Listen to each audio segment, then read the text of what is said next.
여러분 안녕하십니까?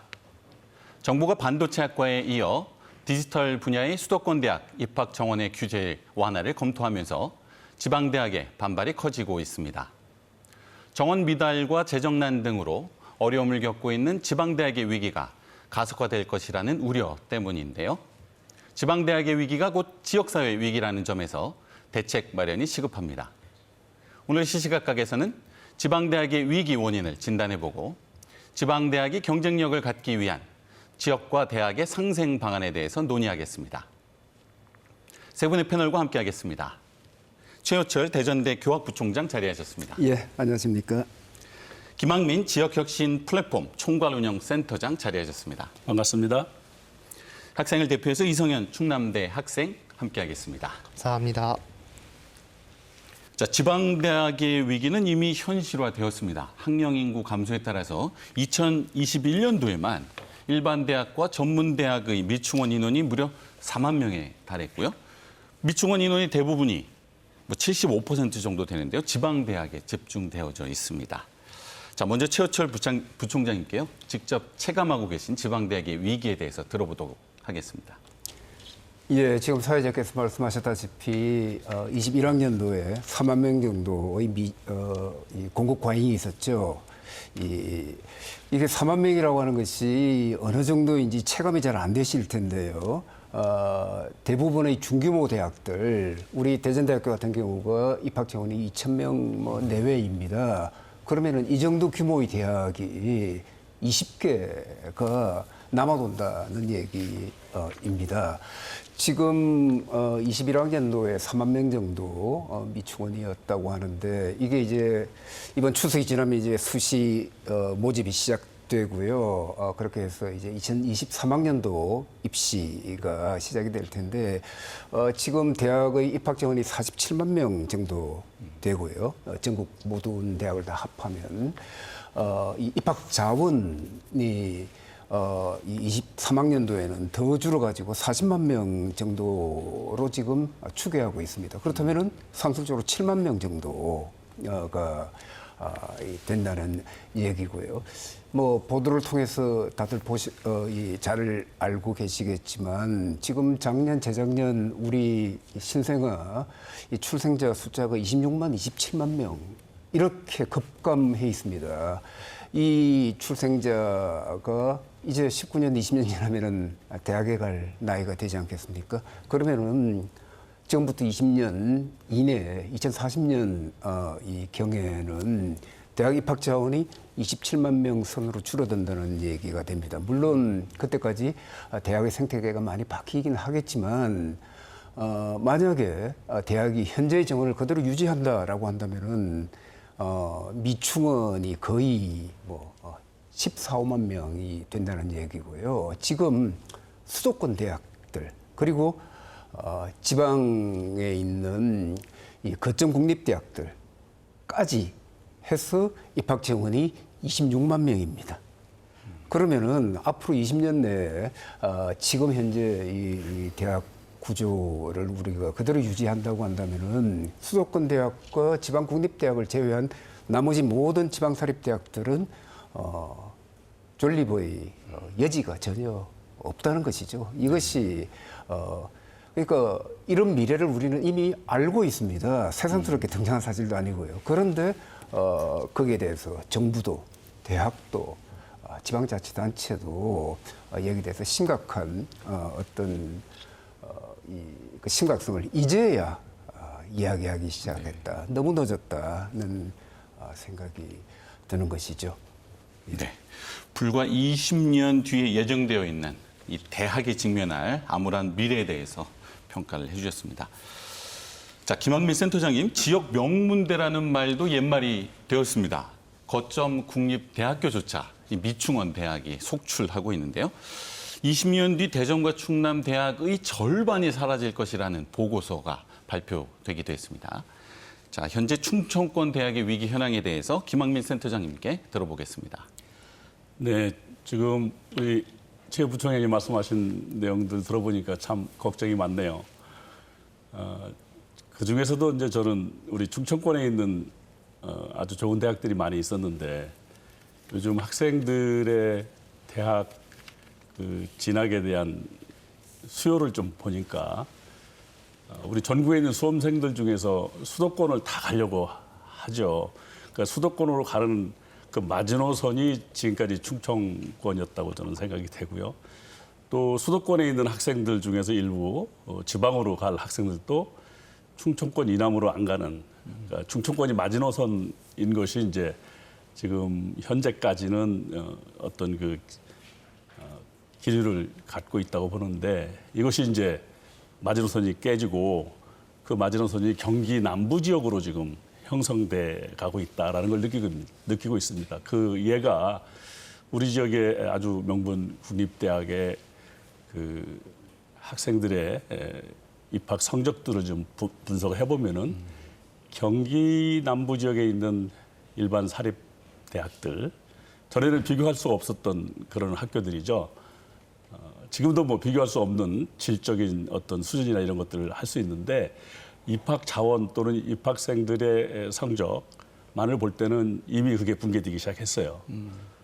엄연한 현실이죠.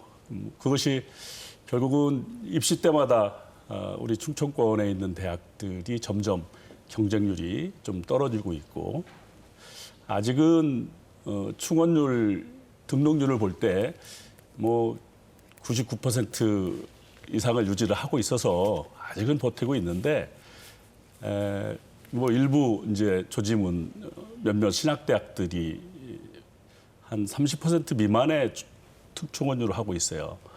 그리고 우리 지역의 전문대학을 좀 살펴보면은 이것이 하나의 이제 전조 현상이라고 저는 보는데, 우리 충청권에 있는 전문대학의 평균 등록률이 76% 정도 됩니다.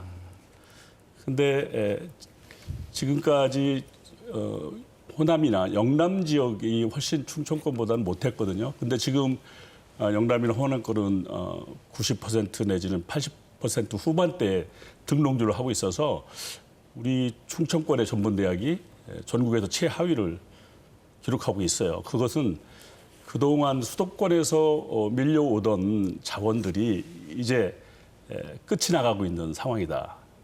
왜냐하면은 수도권에 있는 대학들이 그동안 정원 감축을 우리 지방보다는 덜 했죠. 그러다 보니까 또 인구도 줄고, 특히 수도권 인구가 이제 20년부터 50% 이상 되고, 올 초에 보니까 50.48%가 우리 국민의 전체 인구 중에서 수도권에 살기 시작했는데, 그러니까 수도권 인구가 절대적으로 많아지기 시작하면서 수도권에 있는 대학에 머물려고 하는 패턴이 커진 거죠. 그러다 보니까 우리 충청권에서는 그동안 그런 혜택을 받다가 요즘에 그런 혜택을 받지 못하는 현상이 오고, 호남이나 영남은 이미 그런 혜택을 안 받고 성장했기 때문에 전문대학이 이제 자리를 잡고 아주 여러 가지 구조조정을 다 해서 특화된 학과들로만 살아남아서 충원율이 90% 이상 되고 있어요. 그러니까 우리가 4년제 대학도 이러한 현상들이 곧 닥쳐올 거다. 이런 차원에서 우리가 함께 머리를 맞대고 준비를 철저히 해야 된다. 이런 생각을 갖고 있습니다. 네. 자, 오늘 이 자리에는 학생을 대표해서 충남대 철학과에 재학 중인 이성현 학생이 참석하고 있는데요. 자, 두 분 교수님의 말씀을 잘 들었을 것 같습니다. 네. 학생으로서 체감하고 있는 지방대학의 위기, 어떻게 생각하고 있을까요?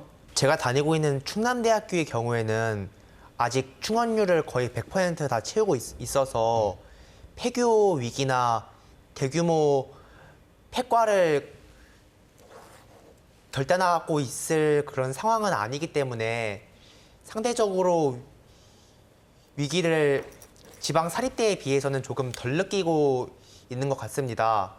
하지만 우리 충남대학교의 경우에도 과거 30년, 40년 전에 비해서는 좀 위상이 많이 떨어진 것이 엄연한 현실이고, 앞으로도 점점 떨어질 가능성이 높다고 생각합니다.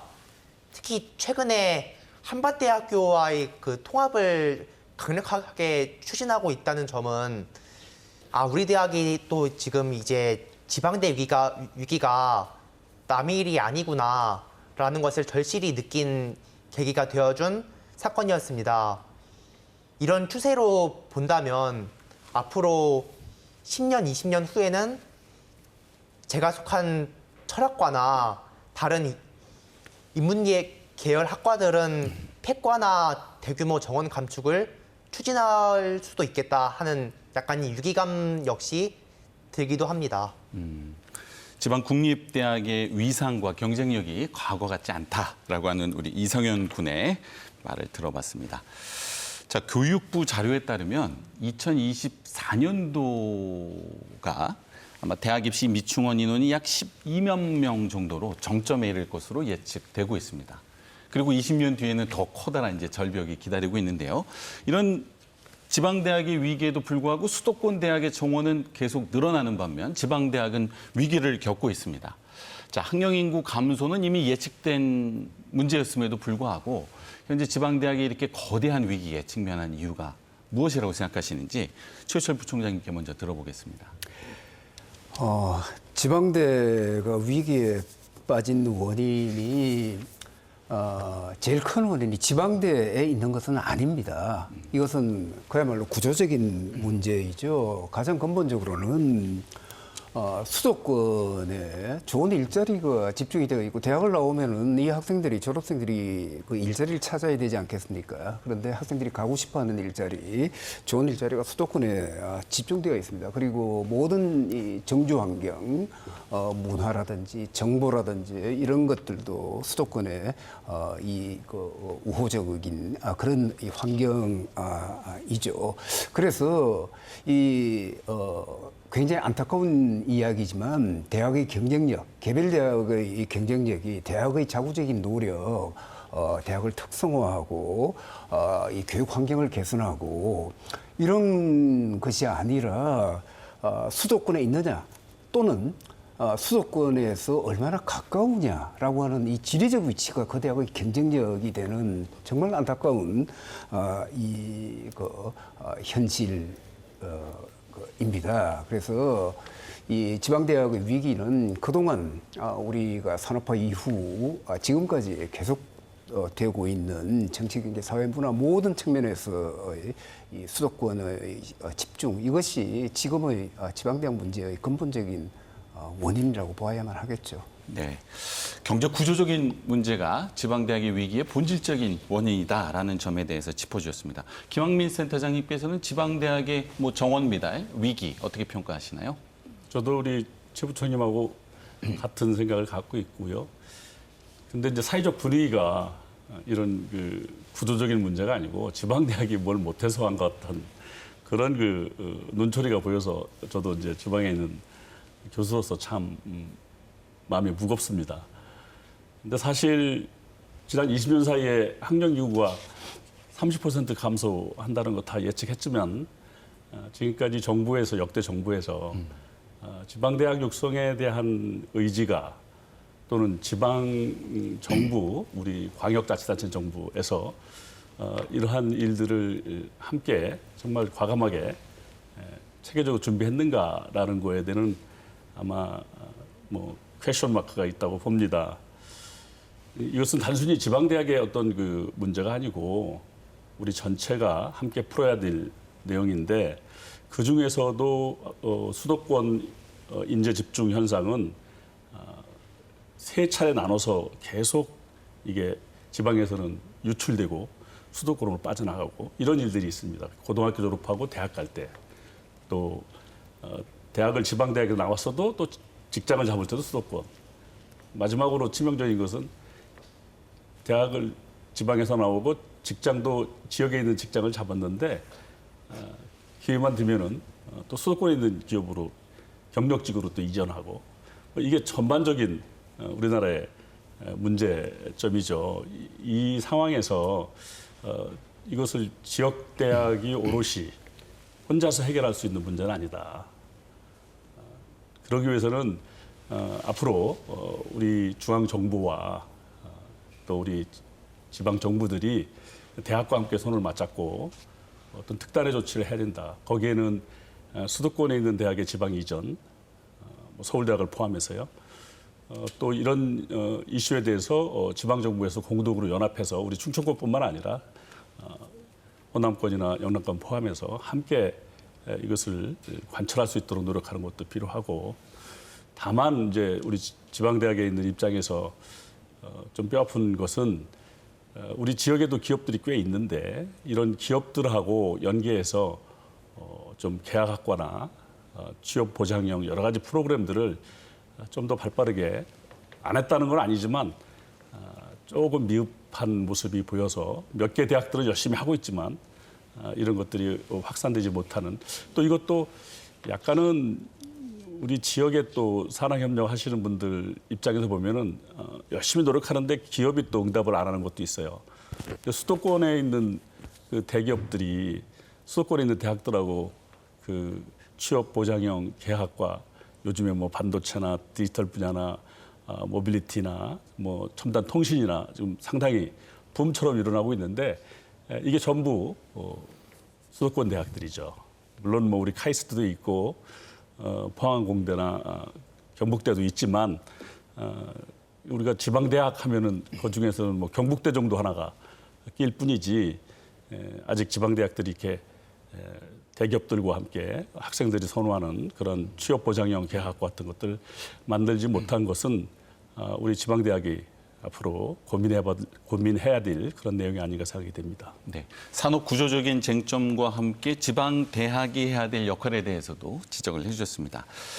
자, 그동안 이 예정되어 있던 지방 대학의 위기 극복을 위해서 이 정책 당국이 아무런 노력을 하지 않았던 것은 아닙니다. 이 대학 구조 조정도 했고요, 통폐합, 재정 지원 사업 같은 것들도 계속 되어져 왔는데, 자, 정책적인 측면에서 뭔가 실패 요인은 없을까요? 특히 이제 관심을 가져야 될 쟁점은, 자, 2020년 수도권 인구가 이제 비수도권 인구보다 많아졌는데요. 1990년대 이후에 경제 산업 인구에 있어서 수도권 집중 현상이 가속화되었는데, 역설적으로 대학 설립은 또 지역에 또 집중되어져 왔습니다. 자, 정책적인 측면에서 지방 대학의 위기 요인 어떤 것들이 있을까요? 최유철 부총장님. 지방대학들이 소위 첨단학과, 지금 반도체 학과가 이슈가 되고 있습니다만은 지방대학들이 첨단학과를 만들어도 학생이 오지 않습니다. 실제 전북에 있는 모 대학 같은 경우에는 이미 반도체 학과가 있었는데요. 반도체 학과를 폐과합니다. 지금 반도체 인력이 부족해서 수도권에 정원을 해준다. 이런 얘기가 나오고 있는 마당이에요. 왜 그렇겠습니까? 이 관련된 기업이 지방에 없기 때문입니다. 반도체 학과를 나와도 우리 지역에서 그 학과를 나와도 취직할 반도체 기업이 없습니다. 학생들이 가고 싶어하는.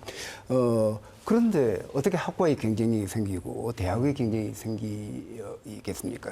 기본적으로 아까도 말씀드렸다시피 그 수도권 일변도의 이런 이 산업 이 구조가 가장 근본적인 문제이겠죠. 그러면 대학에는 아무런 책임이 없느냐? 아까 우리 김 센터장님도 이 말씀하셨습니다만 똑같은 학과를 만들어 놓고 서울에 있는 이 큰 대학들이랑 완전히 같은 학과를 만들어 놓고 수도권 대학하고 똑같이 경쟁하려면 안 되는 겁니다. 지역 산업이 필요로 하는 인재가 인력이 어떤 것인가? 지역 산업과 연계되는 학과나 이 전공을 설치를 하고 또 기업이 요구하는 이런 교육을 해주세요. 이런 인재를 양성을 해주세요. 라고 하는 그런 교육을 해줘야 되겠죠. 교육과정 개발부터 강의나 실습 그리고 취업에 이르기까지 지역 내 기업들과 협업해야만 합니다.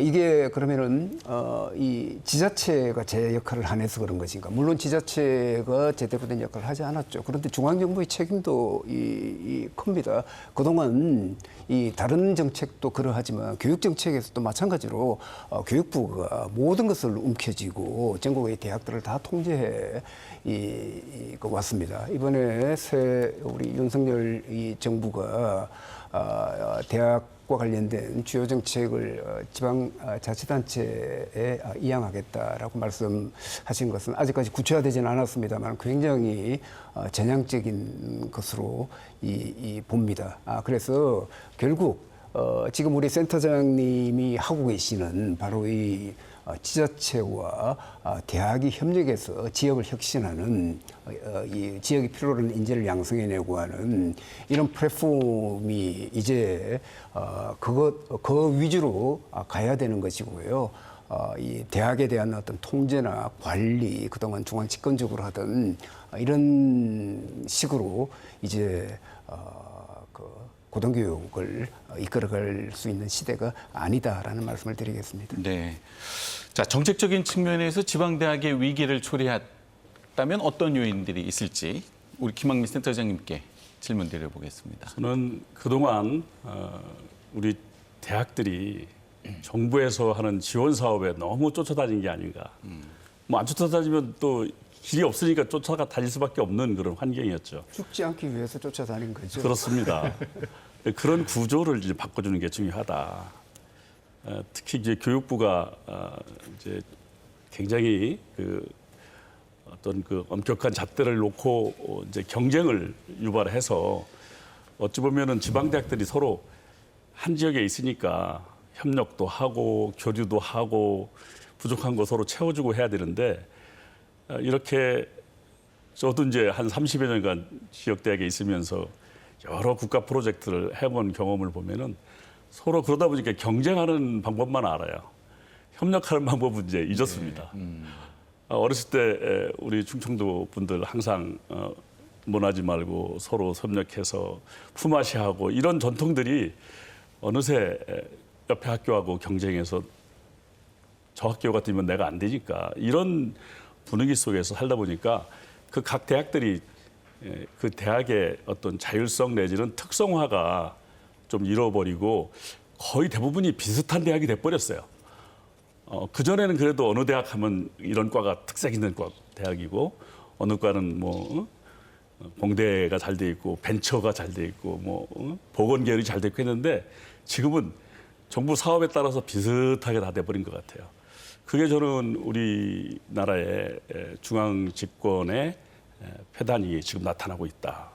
그래서 이제는 저도 이제 그런 사업을 위해서 지난 2019년도에 제가 기획을 하고 여러 거점 대학 총장님들하고 상의해서 만든 지역혁신 플랫폼 사업이 있습니다만은 이것은 그야말로 지역에서 특성화할 것을 스스로 찾고 그리고 지역에서 협력하는 모델을 만들고 여기에 광역자치정부가 선도해서 먼저 앞장서서 지역대학과 함께 지역의 먹거리를 만들어내는 일을 하고 이 먹거리에 필요한 인력을 양성하고 또 좋은 기업을 유치하거나 또 유지할 수 있도록 각종 기업 지원 프로그램을 지자체와 지역의 혁신 기관들과 함께 만들어내고 여기에 이제 창업 생태계도 만들어낼 수 있는 그러니까 이런 환경을 만드는 것이 진작 좀 시작했으면 어떻을까.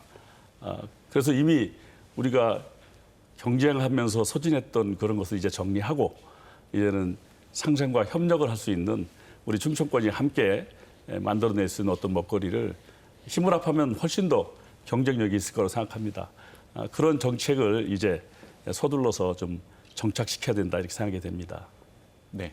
자, 수도권 과밀화라고 하는 구조적인 요인뿐만 아니라 뭐 지난 20, 30년 동안 이 고등교육 정책 역시도 지방대학의 경쟁력을 키우는 데는 부족했다라고 하는 지적을 해주셨습니다. 자, 지방대 위기가 심각한 상황에서 앞서 말씀하신 것 첨단 산업 분야에서 다시 한번 지방대와 수도권 대학이 경쟁해야 되는 문제가 발생하고 있습니다. 반도체뿐만 아니라 디지털 분야에 이어서 수도권의 어떤 정원 완화가 검토되면서 지방대학의 위기가 가속화될 것이 아닌가라고 하는 우려가 제기되고 있는데 자, 일단은 이성현 군에게 이성현 군은 고향이 강원도로 알고 있습니다. 강원도가 아니라 강원도 바로 옆에 있는 가평이군요. 네, 경기도 가평군입니다. 경기도 가평에서 이 충남에 있는 충남대학교를 선택했는데 자, 학생의 입장에서 이 비수도권 대학과 수도권 대학을 선택하는 데 있어서 어떠한 장단점을 고려한 바 있었는지 들어보고요. 이어서 이 수도권 대학과 비수도권 대학이 이 첨단 산업, 미래 산업 분야에 있어서 어떻게 협업하고 또 경쟁해야 될지 두 분께 또 질문 드려보도록 하겠습니다. 이성현 군. 비수도권 국립대학교를 제가 선택한 이유는 일단 등록금이 저렴하기 때문이 가장 큰 요인이었다고 생각합니다. 아버지께서도 서울에 있는 최상위권 명문대학이 아니라면 가능하면 지방에 있는 거점 국립대학교로 가기를 원하셨고, 저도 사실 지방에 있어도 뭐 지금은 조선시대도 아니고 뭐 큰 차이도 안 나지 않을까 하는 마음에 지금 대전에 있는 충남대학교에 다니고 있고, 사실 충남대학교가 적어도 제 고향에 있는 경기도 가평군보다는 큰 도시다 보니까 나름대로 만족스러운 생활을 하고 있습니다. 그래서 충남대학교에 온 것을 뭐 특별히 후회한다거나 서울에 있는 대학에 약간 열등감, 자격지심 그런 거를 느끼지는 않고 있습니다. 그렇군요. 앞서 최호철 부총장님께서도 말씀해 주셨는데 이 지역 국립대학의 반도체학과가 폐과되었다라는 사례에 대해서도 말씀을 해주셨습니다. 네. 자, 성현 군이 학교를 선택할 때 아니면 다른 친구들이 학교를 선택할 때 이 지방 국립대학이나 지방대학의 유망학과를 선택할까요? 아니면 수도권 대학에 가기 위해서 뭐 취미나 관심과 상관없는 학과를 선택하게 될까요? 정부에서 지방 국립대학교에 많은 지원을 하고 있고, 그 때문에 사실 서울에 있는 사립대학에 진학하는 것보다 지역에 위치한 명문 국립대학에 진학하는 것이 생활비 면이나 이후 취업 면에서도 상당한 이점을 가지고 있음에도 불구하고 현실적으로는 지역 국립대학교보다 서울에 있는 사립대학에 진학하는 경우가 상당수인데, 그 까닭은 아무래도 서울에 있는 사립대학에 진학하면 취업에 잘 될 것이다. 이런 생각보다는 서울이 문화를 좀 더 누리고 싶다. 그런 생각이 더 강하다고 생각합니다. 문화적인 요인도 있고 취업의 요인도 우리 청년 세대가 네. 이 대학을 선택하는 데 영향을 미친다라고 하는 의견을 들어봤습니다. 우리 이성현 군은 충남대 또 네. 지역대학에 대한 자부심을 갖고 있다는 점에서 네. 우리 지역대학의 심볼로 활용해야 될 것 같다는 또 생각이 듭니다. 감사합니다. 최호철 부총장님, 자 일단 서울 지역의 반도체학과라든가 디지털 관련된 학과의 입학 정원 규제가 완화되는 것에 대해서 어떻게 평가하십니까? 인력이 부족하면 당연히 양성해야죠. 거기에 대해서 누가 반대할 수 있겠습니까? 그런데 지금 추진되고 있는 반도체 인력이 부족하다. 그래서 정원을 늘려줘야겠다. 그런데 수도권 대학에 대한 규제 때문에 그 정원 늘리는데 애로가 있었다. 이렇게 접근하고 있거든요. 그런데 저는 이것은 굉장히 근시안적이라고 생각을 합니다. 자, 인력이 부족하다고 한다면은 그 산업에서 인력이 부족하다고 한다면은 구체적으로 그렇다면은 반도체 산업에서 연구개발 인력이 그러니까 이 고숙련 고급 인력이 부족한 것인지 아니면은 생산을 담당하는 기능 인력이 부족한 것인지 또는 시장을 분석하고 미래 수요를 예측하는 이런 인력이 부족한 것인지 여기에 대한 어떤 시뮬레이션과 예측 전망이 있어야겠죠. 만약에 연구 인력이 부족하다라고 한다면은 이 학부의 정원을 늘릴 것이 아니라 석박사 과정의 인력을 확충해야만 하겠죠. 만약에 이 생산을 직접 담당하는 그런 중숙련 이 기능 노동력이 부족하다라고 한다면은 전문대학이나 특성화고를 집중 육성해야 하는 것이 맞고요. 그래서 그런 이 분석이 제대로 되어 있는가 의문이 들고요. 그 다음에 반도체 관련 학과의 정원을 내릴 필요가 있다고 치더라도 왜 지금 현재 총량으로 대학 입학 정원이 과잉인 상태에서 추가로 정원을 늘리느냐라고 하는 겁니다. 정원을 늘릴 수 있습니다. 그러면은 지금 이 남아도는 정원을 자체 조정을 해야죠. 그래서 지금 현재 인력이 과잉 공급되고 있는 그런 정원을 줄이고 그 정원을 이렇게 수요가 늘어나고 있는 이 관련 학과의 정원을 늘리는 대로 돌려야만 합니다. 그렇지 않고 지금 입학 정원 47만 명인데 반도체에서 예를 들어 5만 명이 부족해. 그러니까 5만 명을 반도체 학과 정원을 늘리자라고 한다면 그러면 뭐 대학 입학 정원을 50만 명으로 늘리자는 겁니까? 이것은 현재 대학이 처해 있는 그리고 지방 대학이 겪고 있는 이런 어려움을 전혀 고려하지 않은 일이 되는 것이죠. 그리고 반도체에서만 인력이 부족합니까? 자동차는 어떻습니까? 지금 앞으로 이 모빌리티, 이 자율주행 자동차라든지 2차 전지 산업은 어떻습니까? 또 이렇게 이야기하기 시작한다면 본물 터지듯이 이제 이 인력도 부족해요. 저 산업도 인력 양성이 필요합니다라고 하고 그것을 모두 대학 입학 정원을 순정하는 형태로 접근하기 시작한다라고 한다면은 그러면 이건 완전히 정반대, 완전히 어긋난 그런 대학 정책이 될 수밖에 없는 거죠. 네. 예. 그래서 저는 정말 동의하기 어렵습니다. 그렇습니다. 자, 산업구조 변화를 고려한다면 첨단 산업 분야에 있어서 인력 부족 문제는 반도체나 디지털 분야에 국한되지 않습니다.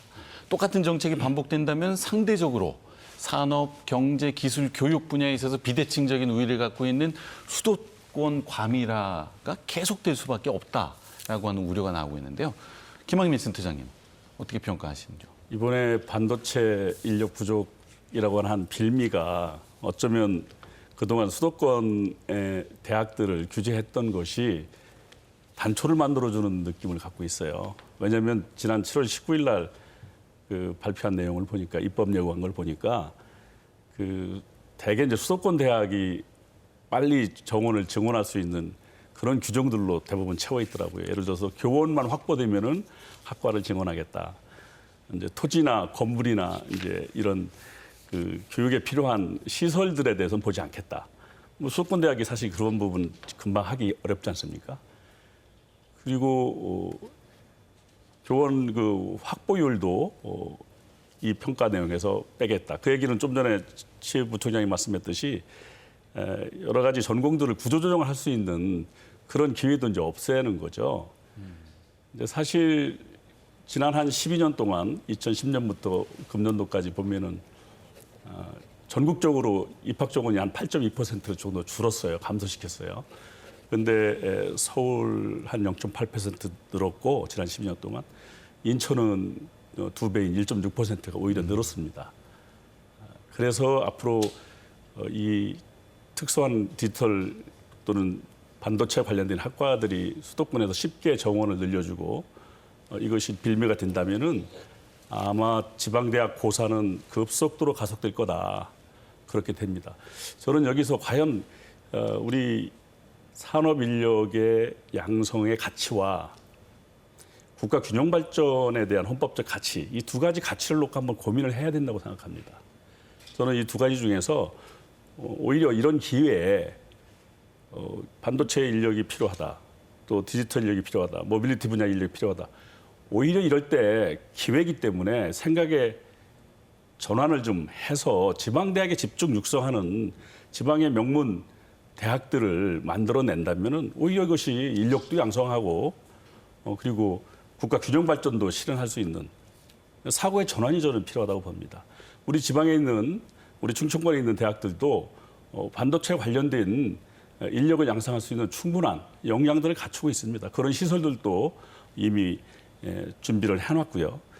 이런 것들을 정부에서 관심을 갖고 이번 기회에 우리 지방대학을 육성할 수 있는 절호의 기회로 만든다면은 이 두 가지를 다 해결할 수 있을 텐데 저는 이번 정부가 좀 안타까운 것은 국가균형발전 지방시대 이런 구호들은 많이 하시는데 세부 사항을 들어가 보면은 그런 것들이 거의 없어요.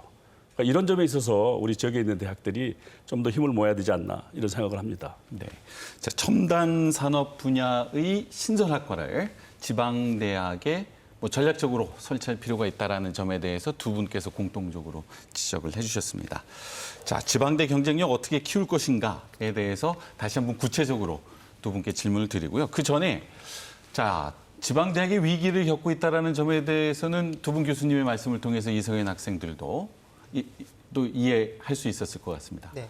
자, 지방대학 위기를 극복하기 위해서 어떠한 정책적인 노력들이 필요할 것으로 생각하는지 학생의 시각에서 한번 말해줄 수 있을까요?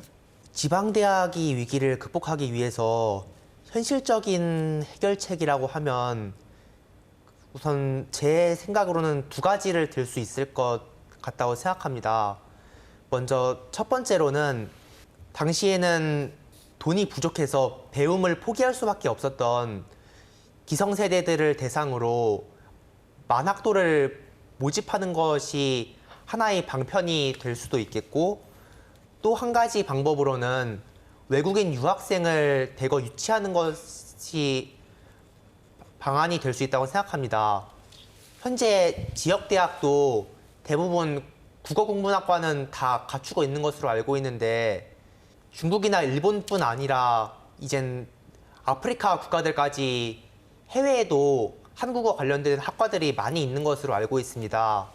그런 외국인 학생들을 대상으로 대학원을 지방이 이 국어국문학과에 진학할 수 있도록 유도하는 것은 좋은 방법이라고 생각합니다. 네. 평생 교육을 위한 대학의 역할. 네. 아울러서 외국인 유학생을 유치하는 것이 지방대학 위기를 극복하는 방안이라고 하는 아주 흥미로운 쟁점에 대해서 제기를 해주었습니다. 최우철 부총장님, 지방대학 위기 극복을 위한 방안, 어떤 구체적인 대안이 있을까요? 지금 학생이 아주 좋은 얘기를 해줬습니다. 이 대학이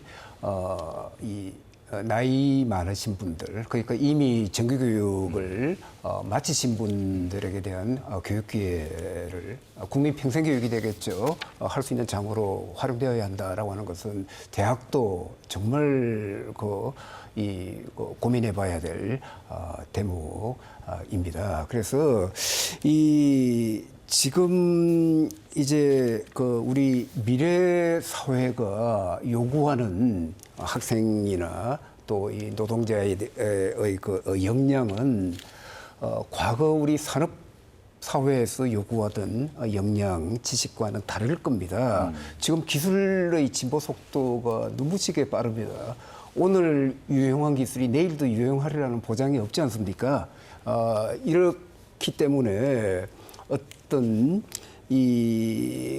전공이라거나 이 학과라거나 전통적인 그런 데 기반한 이 교육보다는 아마 앞으로는 전공과 이 학과가 아니라 태스크 위주, 또 미션 위주, 그것이 기반이 되는 교육이 요구되게 될 겁니다. 그래서 대학의 교육 과정도 그런 식으로 구체적인 태스크, 구체적인 미션에 기반한, 이렇게 되면은 이 과거처럼 백몇십 학점을 4년간 이렇게 한 영역에서 공부하는 이런 좁고 깊은 이런 교육 과정이 아니라 아주 다양한 이 학과를 넘나드는, 전공을 넘나드는 그런 이 소 단위의 교육 과정, 마이크로 디그리라거나 나노 디그리라거나 이런 형태의 교육 과정이 의미가 있게 될 것이고요. 그것이 미래 교육을 준비하는 그런 이 대학의 혁신이라고 생각을 합니다. 그리고 굉장히 좀 거시적으로 이야기를 한다. 문제를 하나만 제가 시간이 많지 않을 텐데요. 이야기를 한다면은 우리 서울교육청에서는 중학교 입학하는 아이들에게 태블릿 PC를 준다고 해요. 네. 인천교육청은 노트북을 준다고 합니다. 모두에게. 입학생 모두에게. 우리 대학에, 김 교수님도 대학에 계시지만, 대학은 지금 14년째 등록금이 동결되고 있는 상황에서 학교 컴퓨터 실습실에 있는 컴퓨터 하나 바꾸는 것도 해야 되냐 말아야 되느냐를 고민할 정도로 대학은 어렵습니다. 이럴 때 이 중고등학교의 교육 투자는 대학의 입장에서 오히려 부러울 정도 입니다. 우리는 1972년부터 지방교육재정 이 국세의 20.29%인가요? 7.9%인가요? 이 지방교육재정 교육부금으로 사용하고 있습니다. 교육세는 별개고요. 근데 이게 대학은 그것을 사용하지 못하도록 되어 있습니다. 1972년에 이 지방교육재정 교육부금 제도가 도입되었을 때는 우리 70대 초반이니까 그 초중등 교육이 굉장히 열악할 때이죠. 인프라도 열악하고 그다음에 인구가 성장하고 급격히 늘어나고 있을 때입니다. 시적절한 정책이었다고 생각이 됩니다. 그런데 이게 50년 동안 안 바뀌었습니다. 지금도 그 비율 그대로 지방교육재정 교부금이 편성되어서 사용되고 있습니다. 작년에 아마 65억 정도, 65조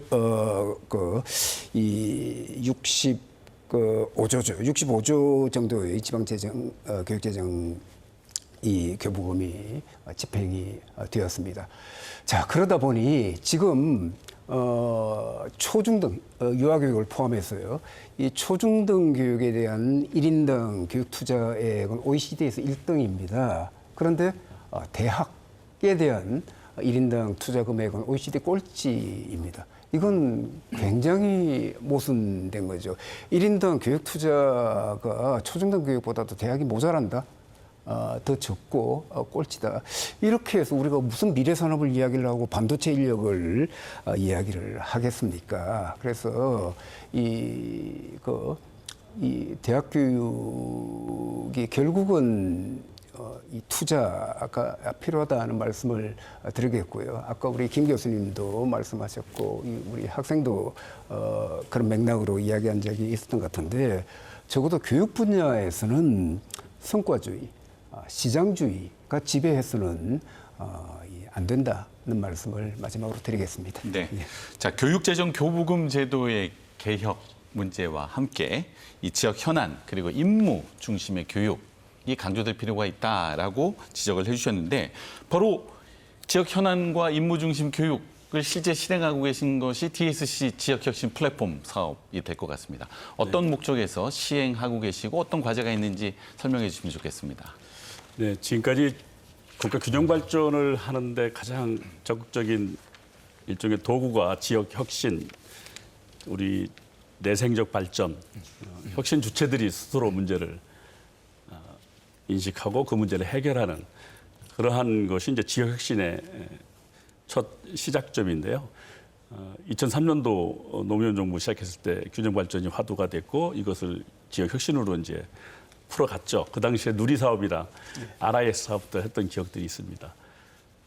그러한 것들이 좀 문재인 정부에서 지역혁신 플랫폼 사업으로 이게 업그레이드된 사업인데요. 이번 윤석열 정부에서도 교육부 차원에서 이 사업은 국가 균형 발전에 정말 필요한 사업이다 해서 더 확대한다는 방침을 세웠다고 합니다. 그 이유는 우리가 지금까지 논의했던 지방대학의 여러 가지 현안들 또 끊임없이 변하는 산업 수요들 이것을 중앙정부에서 모든 걸 다 통제하고 제한하고 할 수는 없기 때문에 이제 그런 능력들이 이제 지방대학들이 갖고 있고 그동안 산학협력을 통해서 우리 대학들이 많이 이제 깨어났습니다. 그리고 지역에 있는 기업들과 상생하기 위한 구체적인 사업들이 링크 사업이나 BK 사업이나 여러 가지 지역 혁신 사업들을 통해서 일정 부분의 성과를 만들어냈죠. 근데 여기서 교육부 사업, 또 뭐 산업부 사업, 고용노동부 사업, 그리고 과기정통부 사업이 지방에 내려올 때 다 칸막이로 내려오다 보니까 우리 지역에서 볼 때는 이것을 다 플랫폼 속에 놓아서 융복합적으로 추진하면은 훨씬 지역에 시너지가 날 텐데 사실 뭐 감사다, 성과 점검이다 이럴 때 부닥치는 일 때문에 서로의 예산을 섞질 못한 거죠. 이러한 것에 착안해서 저희들이 지방의 거점 대학 중심으로 여러 국가 사업들을 연계하고 또 국립대학이나 사립대학이 함께 참여해서 지역의 현안 문제들을 스스로 해결할 수 있는 그런 조직체를 만들어 온 것이 저희가 지금 하고 있는 대전, 세전, 충남 지역혁신 플랫폼 사업입니다. 여기에서 이제 하나 그동안 우리가 했던 산학협력이나 지역혁신 사업하고 다른 점은 이 사업 자체 이름이 지자체가 앞서 있고 대학 협력 기반 지역혁신 사업입니다. 그래서 지자체가 선도하는 사업, 지자체가 원하는 사업, 이것은 아무래도 지역 현안, 지역의 정주 여건, 지역의 산업 육성, 지역의 복지 이런 것들은 결국 지자체가 책임지는 거기 때문에 이 지자체가 하고자 하는 일들에 지자체가 연구 역량이나 인력 양성 기능이 없기 때문에 대학이 갖고 있는 기능들을 함께 협력해서 플랫폼을 만들면은 교육부 사업뿐만 아니라 여러 부처의 사업들을 지자체와 대학이 함께 풀어가는 그러한 틀을 저희들이 20년도에 처음으로 이제 제안을 해서 21년도에 저희는 사업을 시작해서 이제 1년 됐습니다. 네, 그렇습니다. 자, 24개 대학이 협력하고 또 지자체와 기업과 협력하는 생태계를 만드는 것. 뭐 이제 시작한 지 2년 됐는데요. 앞으로 지방대학의 위기를 극복하는 또 새로운 도전이자 혁신 모델이 되기를 기대할 수밖에 없을 것 같습니다. 자, 벌써 마무리할 시간이 되었는데요. 지방대학의 위기를 극복하기 위한 핵심적인 과제가 무엇인지 뭐 짧게 말씀해 주시는 거로 마무리하도록 하겠습니다. 이성현 학생, 학생의 눈높이에서 지방대학의 위기를 극복하기 위해서 이게 꼭 필요하다. 어떤 점을 짚을 수 있을까요? 각 지역마다 특화되어 있는 산업을 개발하는 것이 중요하다고 생각합니다. 가령 우리 대전 지역 같은 경우에는 카이스트 등 대규모 과학단지들이 많이 밀집되어 있는데 이런 과학산업을 중심으로 발전하는 것이 중요하다고 생각하고 또 계룡시나 논산시 같은 경우에는 군사 시설들이 많이 밀집되어 있으니까 군사학과 등을 집중적으로 육성하는 편이 좋을 것이라고 생각합니다. 그렇군요. 지역 특색과 연계된 교육이 필요하다는 점에 대해서는 두 분 교수님께서도 공통적으로 지적해 주셨는데 아무튼 그 부분에 대해서 지역대학이 좀 고민을 더 많이 해야 될 것 같습니다. 최우철 교수님 마무리 말씀 듣겠습니다. 예, 학생이 아주 통찰력 있는 말씀을 해주셨습니다. 지역의 먹거리 산업은 지자체가 중심이 되어가지고 지역 산업 육성에 나서야 될 거고요. 아까 우리 센터장님이 지금 하고 계시는 적극적으로 이 주도하고 계시는 이 RIS 사업은 기본적으로 연구개발 사업이 아닙니다. 그러니까 뭐 BK 사업처럼 그 연구자들에게 돈을 주는 이런 사업도 아니고요. 그렇다고 대학의 재정을 지원하는 대학 혁신 지원 사업 같은 것도 아닙니다. 기본적으로 이 RIS 사업은 이 교육 플랫폼 사업이다라고 보아야만 하겠죠. 바로 학생이 이야기했던 것처럼 지역이 육성해야 될 이 산업이 설정을 하고 거기에 필요한 그 인력을 이 대학이 이 지역 내에 있는 모든 대학이 서로 경쟁하지 말고 지금 공멸하고 있는 마당에 대전대학교가 한남대학교, 배재대학교를 경쟁 상대로 해서 이번에 입시해서 저 학교는 이겨야지 이런 식으로 가면은 서로 같이 가라앉는 그죠. 그래서 그러기 위해서는 하나의 플랫폼이 필요합니다. 각자가 각자 도생하는 것이 아니라 지금까지는 그런 플랫폼이 없었죠. 그런데 이제 이 RIS라고 하는 이런 하나의 교육 플랫폼이 생겼으니까 그 플랫폼 위에서 각자 강점이 있는 분야에 집중하고 이를테면 대학 간 자발적인 역할 분담을 하고 그렇게 해서 인력과 자원을 공유하고 이런 것이 지역 대학이 나아가서 우리 지역이 발전하고 살아나갈 수 있는 그런 방향성이라고 봅니다. 지방대학의 협력과 공존의 과제에 대해서 지적을 해주셨습니다. 김학민 센터장님께 마무리 말씀 듣겠습니다. 지금 주신 말씀들을 생각하면서 우리 충청권에서 반드시 지방대학의 위기를 극복하는 성공 사례를 만들어야겠다. 뭔가 성과를 창출해야겠다. 그러기 위해서 사실 플랫폼을 저희들이 정성껏 가꾸고 있고 이제 성과 만들기 위한 준비를 하고 있는데요. 우리 대전에 ICT 연구 역량은 뭐 세계적 수준이고, 그리고 세종시가 스마트 시티로서 그 자율주행 시범 그 국가 실증 단지입니다.